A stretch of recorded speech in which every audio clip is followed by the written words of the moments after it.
조국혁신당 이 내용이 이렇게 있어요. 좀 검찰권 남용의 피해자라며 사면 복권해야 된다. 이런 기대감을 좀 노골적으로 드러내고 있는 것 아닌가라는 생각도 있거든요. 일단 말씀하셨던 것처럼 윤석열 정부 하에서 검찰이 정치적인 수사를 했다. 그다음에 수사 내용 자체가 반인권적이며 권력지향적이었다라고 하는 부분들이 대부분 사실로 좀 드러나고 있다는 생각이 들고, 그런 상황이기 때문에 당연히 검찰 수사에서 피해를 본 사람들에 대해서 국가와 정부가 어떤 형태로든지 구제해야 된다라고 하는 측면들이 분명히 있습니다. 이제 그 내용은 하나는 저희 검찰과 사법권의 남용에 대해서 제도적으로 막아내는 문제가 있겠죠. 또 하나는 그런 과정에서 기소 또는 재판 과정에서 피해를 보신 분들이 있겠죠. 그 부분과 관련된 포괄적인 접근, 포괄적인 판단, 그다음에 어떤 대책을 세울지에 대한 문제를 저희가 고민은 해야 된다는 생각이 듭니다. 그렇다고 하더라도 이 부분이 선거에서 함께했기 때문에 사면해야 된다는 논리로 가기는 어렵다는 생각이 들어요. 이걸 좀 분리할 필요가 분명히 있다. 그래서 어떤 검찰권 남용으로 피해를 본 분에 대해서 어떻게 할 것인가에 대한 부분 하나하고, 선거에서 협조했던 부분들과 관련해서는 더 좋은 정부, 더 좋은 국회를 만드는 과정을 통해서 국민에게 보답하는 두 가지의 길이 분명히 있기 때문에 저는 차근차근, 지금 이제 이재명 정부 시작한 지 일주일밖에 안 된 상황이거든요. 저 조국혁신당의 마음은 알겠습니다.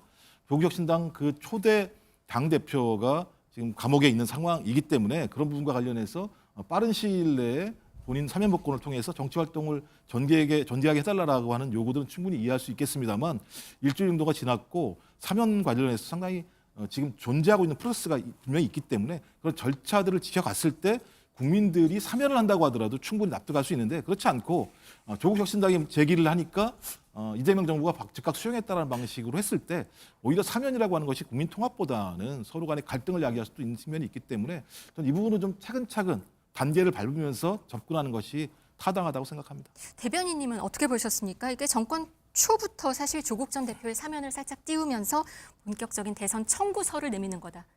이 지금 영상이 처음이 예, 아니죠. 당연히 말씀하셨던 것처럼 지난 3년 동안 많은 국민들이 요구했던 것이 특검이었고요. 특검을 통해서 실체가 무엇인지 객관적으로 밝히자. 예. 그 이전까지만 하더라도 국회에서 통과가 돼도 대통령이 거부권을 가지고 행사함으로써 제대로 된 실체가 밝혀지지 않았는데 네. 이번에 이제 특검을 통해서 실체가 밝혀지게 되면 지난 3년 동안 국정이 어떻게 농단됐는지에 대한 상황과, 그다음에 지난 6개월 동안 내란이 어떻게 전개가 됐고 어떤 일이 벌어졌는지에 대한 실체를 알 수 있게 된다라는 생각이 들어서 네. 저는 빠른 시일 내에 특검을 임명하고 그다음에 특검 보호와 검사들을 통해서 국민들이 알고자 하는 방향에 대해서 알려야 된다. 좀 그것만이 우리 민주원정을 지키고 민주주의를 지키고 그다음에 죄를 지은 사람에 대해서는 국가가 엄벌한다라고 하는 어떤 정확한 전통을 세울 수 있다는 생각이 들기 때문에 네. 빨리 좀 진행했으면 좋겠다는 생각이 들고, 그래서 예. 그런 차원에서 좀 국민의힘에서 좀 반대를 하지 않아주셨으면 좋겠어요. 그러니까 이 특검을 갖다가 정치보복이라고 생각을 하시면 안 되는 거죠. 네. 왜냐하면 그 내용이 들어있지도 않고 또 국민의힘 내부에서 그런 일이 없었다고 말씀을 하시기 때문에 특검에 좀 같이 동조하심으로써 국민들이 요구하고 있는 실체를 밝히는 것에 함께 하신다면 네. 국민의힘에 대해서도 국민들이 바라보는 시각이 좀 더 관대해지지 않을까. 그거는 좀 매우 조심스러운 부분이죠. 정당 해산이라고 하는 것이 저희 그 국민들이 지지하고 있는 어떤 특정 정당을 해산하는 명령을 내려야 되는 부분이기 때문에 예. 이 문제가 어떤 쟁점이 되는 것 자체에 대해서는 이재명 정부에서도 좀 우려스러운 측면들이 있을 거라는 생각이 들어요. 왜냐하면 지금은 민생의 시간이라고 얘기하는 것이고 민생 회복을 위해서 모든 국민들이 좀 합심을 해야 되는 상황인데 이런 정치적 쟁점들이 부각되는 거에 대해서 조심스러울 수밖에 없는데요. 우리나라 같은 경우는 핵심적인 그런 겁니다. 정당의 목적이나 활동이 민주적 기본 질서에 위배되는가 여부를 판단하는 문제예요. 네. 전 그렇다면 이 문제와 관련해서 국민의힘 내부에서 많은 국민들이 문제 제기하고 있는 몇 가지 부분에 대해서 선제적으로 설명하실 필요가 있습니다.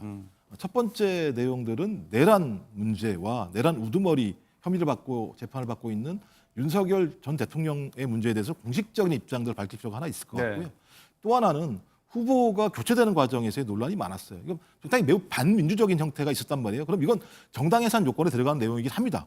이 부분에 대해서 왜 이런 일이 벌어졌는지 설명할 필요가 있고요. 예. 또 하나는 부정선거 문제입니다. 이게 이 세 가지 정도의 문제가 진짜 나중에 가게 되면 정당 해산 문제와 관련돼서 중요한 쟁점이 될 수도 있는 측면들이 있어요. 근데 저는 그걸 지금 뭐 하자 말자 이런 문제가 아니라 이런 부분들을 국민의힘 스스로가 결자해 주시는 것이 이런 논란들이 발생하지 않고 국민의힘에 대한 국민적 신뢰들을 네. 다시 확보할 수 있는 부분이 분명히 있기 때문에 저는 왜 이런 얘기를 하냐라고 민주당에게 비판하시기 전에 국민의힘 내부에서 먼저 이 문제에 대해서 국민에게 설명을 드리는 것이 저는 순서가 아닌가 이렇게 생각을 합니다.